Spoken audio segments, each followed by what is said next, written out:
বন্ধুরা, এই রোগীকে দেখে চিনতে পাচ্ছেন, এটাই সেই টাইপ 1 ডায়াবেটিস মেলিটাসের রোগী। অটো ইমিউন ডিজিজ যেটাকে বলে, শরীরের নিজস্ব সেল নিজের বিরুদ্ধে আক্রমণ করে, নিজেকেই শত্রু মনে করে নিজের ক্ষতি করা শুরু করে, সেটাই হচ্ছে type 1 diabetes mellitus auto immune disease. একদম জন্মগতভাবেই টাইপ 1 ডায়াবেটিস মেলিটাস সে আক্রান্ত। তো যাই হোক, তার আমরা যখন আমার কাছে এসেছিল বহু চিকিৎসা করেছি, ইতোপূর্বে বহু চিকিৎসা করেছেন, ঢাকা মেডিকেলেও দেখিয়েছেন, বহু চিকিৎসা করিয়েছেন। এই যে নাম্বার সব বান্ডিলস অফ পেপার সবাই দেখতে পাচ্ছেন, বহু চিকিৎসা করিয়েছে। দেখুন, সিরাম ক্রিয়েটিনিন ছিল 6.5, কত বেশি ছিল ভাবা যায়। কিডনির অবস্থা একদম 12টা বেজে গেছিল। সেই বাচ্চা সারপ্রাইজিংলি এনাফ হোমিওপ্যাথিতে দারুণভাবে উন্নতি হয়েছে। এটা একটা মিরাকেল কেস বলা যায়, একটা কি বলবো, হোমিওপ্যাথির একটা বিস্ময় কেস। দেখুন, এখন সেই বাচ্চার serum creatinine 2.60 milligram per decilitre চলে আসছে। এই যে বাচ্চার নাম আরিফিন, এই যে তার নাম আরিফিন।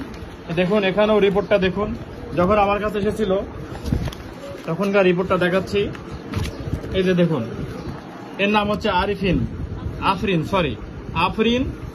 তার ছিল তখন 6.5 সিরাম ক্রিয়েটিনিন 6.55 মিলিগ্রাম ছিল। এই যে অটো ইমিউন ডিজিজ, শরীরের নিজস্ব সেল নিজের বিরুদ্ধেই আক্রমণ শুরু করে, নিজেকে শত্রু মনে করে, সেই রোগে আক্রান্ত ছিল এবং জন্মগতভাবেই টাইপ 1 ডায়াবেটিস মেলিটাসে আক্রান্ত ছিল। তো হোমিওপ্যাথি যে কত সুন্দরভাবে উপকৃত করতে পারে, এই সকল মানুষের মুখে হাসি ফোটাতে পারে, এটাই আমি দেখানোর ব্যাপার। তো তার আম্মুর কাছ থেকে শুনবো। বলুন, আপনার মেয়ে এখন কেমন আছে? একটু উঠে দাঁড়ান, বলুন, একটু জোরে বলুন। অনেক পরিবর্তন আছে, ভালো আছে, এটাই বলতে চেয়েছেন, তাই তো? তো এই বাচ্চার যখন আসছিলেন তখন কি অবস্থা ছিল? তখন অনেক সমস্যা ছিল। যেমন কি কি ছিল একটু বলুন। তার গায়ে জ্বর থাকতো, আর কি কি? খাওয়ার রুচি ছিল না, আর কি? কফ জমতো, আর আরো নানা রকম সমস্যা ছিল।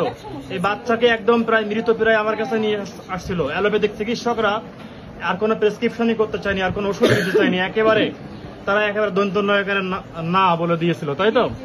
তারা আর কোনো ওষুধ দিতেই সম্মত হয়নি। সেই বাচ্চা হোমিওপ্যাথি চিকিৎসা এখন আল্লাহর রহমতে ভালো আছে।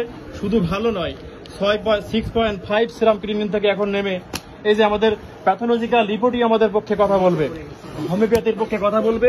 প্যাথোলজিক্যাল রিপোর্টই, শুধুমাত্র আমার মুখের বক্তব্যের কোনো দাম নাই।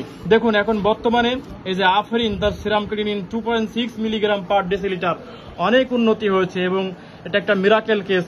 যদি এই বাচ্চাকে যদি সম্পূর্ণ সুস্থ করতে পারি, চিকিৎসা বিজ্ঞান একটা নজিরবিহীন ইতিহাস হয়ে থাকবে। কারণ এরকম ইতিহাস চিকিৎসা বিজ্ঞান খুব কমই প্রত্যক্ষ করেছে। এগুলোকে অটো ইমিউন ডিজিজ একদম দুরারোগ্য ব্যাধি হিসেবে প্র্যাকটিস অফ মেডিসিন ডেভিডসনের বইতে স্বর্ণাক্ষরে লেখা আছে। তো যাই হোক, তো বাচ্চার মা বললো এখন সার্বিক দিক থেকে উন্নতি আছে এবং প্যাথোলজিক্যাল রিপোর্ট বলছে, আমার মুখের কথা নয়। এই যে 6.5 মিলিগ্রাম পার ডেসিলিটার থেকে 2.60 মিলিগ্রাম পার ডেসিলিটার চলে আসছে।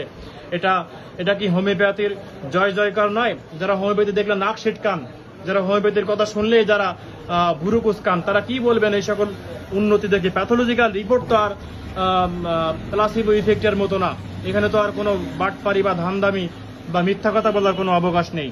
তো যাই হোক, আমি এই বাচ্চাকে টাইম টু টাইম বিভিন্ন ওষুধের সাহায্য লাগছে। একে এখন বর্তমানে এর জন্য ওষুধ চলছে, ক্যালকেরিয়া, ফসফরিকাম চলছে, মাঝে মাঝে অন্য অন্য ওষুধও লাগে। আমি টাইম টু টাইম আপনাদেরকে আপডেট জানাই। তো যাই হোক, অসংখ্য ধন্যবাদ সহযোগিতা করার জন্য আপনাদেরকে। Long live Hahnemann, long live homeopathy.